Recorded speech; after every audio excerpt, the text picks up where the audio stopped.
রাধে রাধে বন্ধুরা, আমার জীবনের একটি স্বপ্ন ছিল যে গ্রামের জন্য কিছু একটা করব।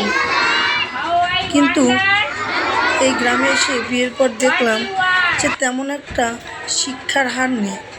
এখানে শিশুরা ঠিক মতন পড়াশোনা করতে পারে না। সরকারি স্কুলগুলোতে এখন আর তেমন পড়াশোনাও হয় না। কি করা যায়, পাশে একটা কেজি স্কুল আছে,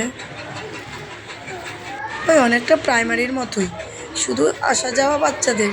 সেখানে পড়াশোনার তো কোনো বালাই নেই। সেটা দেখে আমার মনে মনে একটা স্বপ্ন এলো যে এই ছোট্ট বাচ্চাগুলো এখানে, প্রতিটা গার্জেনের সবার যে খুব সামর্থ্য তা নেই, হয়তো বা কারো আছে, কেউ পারবে শহরে স্কুলে পড়াতে। শতকরা হয়তো 10 জন এখান থেকে পড়াতে পারে শহরের স্কুলে পড়াতে অনেক খরচ। তো আমি গ্রামে একটি স্কুল করেছি। স্কুলটি আমার খুব বড় নয়, কিন্তু তবু আমার ছোট ছোট শিশুরা এখানে পড়াশোনা বেশ ভালোই শিখেছে।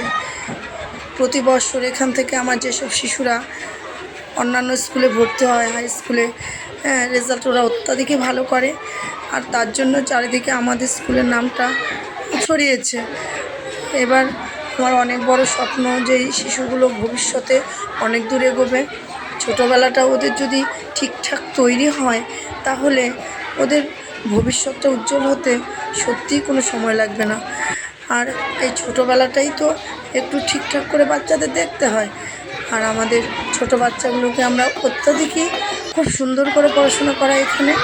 আর ম্যাডামরা এখানে প্রচুর পরিশ্রম করে, সত্যি ওদের কাছে আমি কৃতজ্ঞ।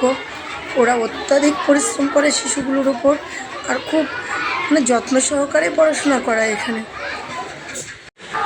আমার গোপু সোনার সেবা করার মাঝে আমি এই ছোট্ট স্কুলটা চালাচ্ছি।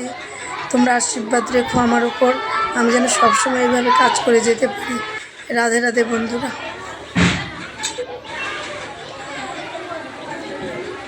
এটা হচ্ছে আমাদের তো 4র্থ শ্রেণীর ছাত্রছাত্রী।